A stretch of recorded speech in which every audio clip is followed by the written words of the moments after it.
Bonsoir, monsieur Philippe Vandel. Bonsoir.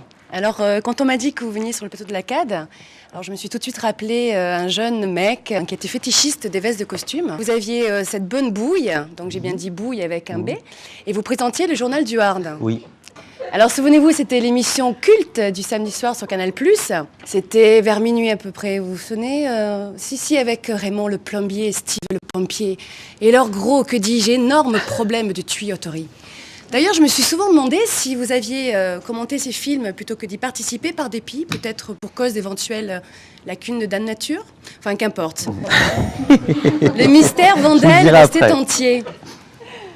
Alors, qu'était-il donc à part un excitateur de testostérone? Alors, j'ai tapé votre nom sur Internet et, oh surprise, Monsieur Vandel apparaît sur Wikipédia entre les mots Vandal et Vandoise, un poisson proche du gardon. Alors, c'est vrai que vous en tirez plutôt pas mal quand on voit que Monsieur Morse, l'inventeur du célèbre Tititi Tatata, se retrouve quant à lui coincé entre Morpion et Mortadelle. Enfin, passons. Le petit Philippe est né dans le 3-8, département fortement défavorisé, niveau média, mais déjà très vite curieux de tout. Philou le filou n'avait de cesse d'importuner son papa et sa maman avec des pourquoi quand je bats les œufs, ils font pas aïe? Et pourquoi quand je bois de la grenadine, mon pipi n'est pas tout rouge, hein? Pourquoi? Frustré par l'air perplexe et les réponses évasives de vos parents, vous écrirez quelques années plus tard les 2 livres des pourquoi, grâce auxquels vous étanchez enfin votre soif d'interrogation existentielle, n'est-ce pas? Mais surtout arrêtez d'emmerder vos parents avec ces questions. Alors, à la vingtaine, tout jeune louveteau, prêt à tout et toujours prêt, vous faites vos débuts à la radio, notamment sur Radio Nova, et vous aiguisez vos petites quenottes à la rédaction du journal des contre-cultures, le magazine Actuel, qui était un petit peu comme Femme Actuelle, mais sans les recettes de cuisine diététique, ni l'horoscope. Alors, en parlant de cela, je suis sûre que vous serez ravis d'apprendre que nous sommes tous les deux cancer et tigre. Ensuite, en 1990, devenu loup, vous êtes adopté officiellement par la grande famille et son chef de meute Michel Denisot, pour être ensuite happé par la secte de Nulle part ailleurs, dans laquelle vous êtes adepte des chroniques sur les paradoxes.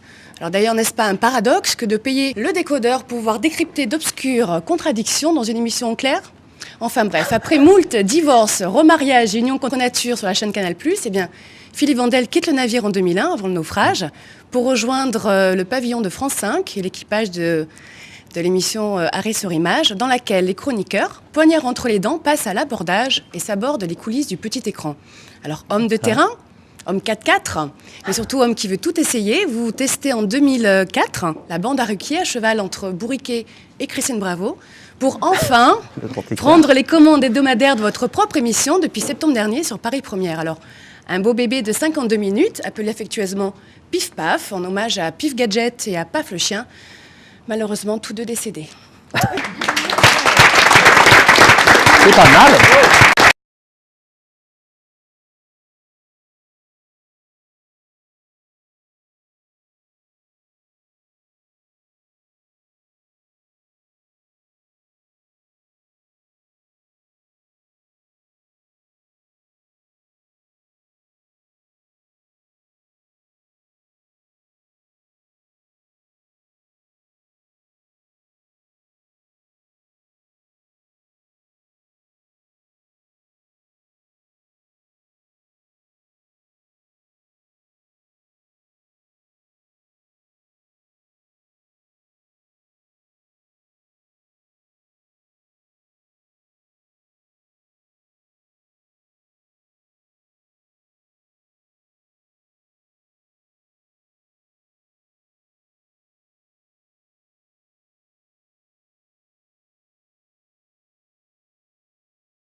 Dès parce qu'on vous que- voit en photo ou en apparition à la télévision, vous avez une veste